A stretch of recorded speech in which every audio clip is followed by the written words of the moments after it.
Hey everybody, welcome to week two.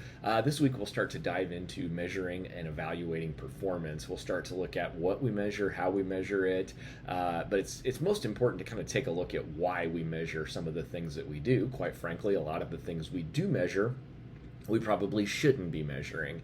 And why do we continue to measure some of those things? Well, it's the most dangerous phrase in business because we've always done it this way, sort of thing. So I always find that kind of interesting, and it does not apply just to healthcare. This is, quite frankly, all over the board. And let me give you a good example. I started my career as an engineer in the call center, working for Cerner, now Oracle. And one of our sole metrics that engineers were evaluated against was the number of service tickets you could close in a day. Now, keep in mind, by the time it got to us, it was pretty complex stuff. So you weren't exactly dealing with resetting passwords. It usually involved finding defects in code, coding corrections, writing pretty significant scripts, that sort of thing. So our expectation was to close 2 to 3 issues a day. Which sometimes can be a bit of a challenge. But as I dug into this job, I asked a lot of questions about what I'd be managed against and measured against, and they said, well, your closure rate. And I said, anything else? And they said, no, not really, just your closure rate.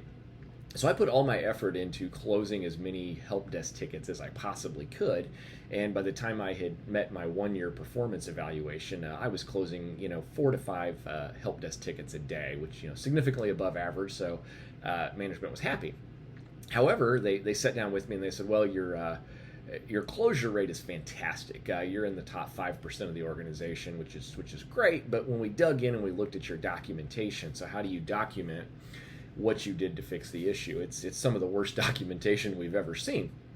And they said, why is that? And I told them, I said, well, quite frankly, you're not evaluating me based on my documentation. It's on my closure rate. And if I spend a lot of time documenting, I can't close as many tickets.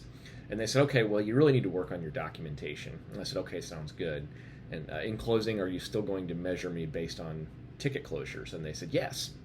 So nothing changed. 6 months later, I get sat down again. Hey, your documentation is still really bad. And I said, okay, but how's my closure rate? Well, your average has increased. You're closing 5.5 to 6 a day, which is just excellent, but you got to fix that documentation. Okay, you're still measuring me just on closure rate, right? Yeah.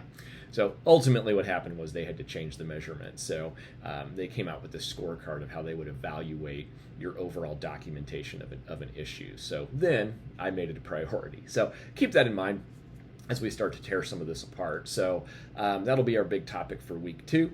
As you're rolling into this, I wish you all the best of luck on the big cardio exam. So again, if other conflicts arise, please don't hesitate to let me know. If you're celebrating Halloween tomorrow, have a good, safe Halloween, and look forward to working with you all this week.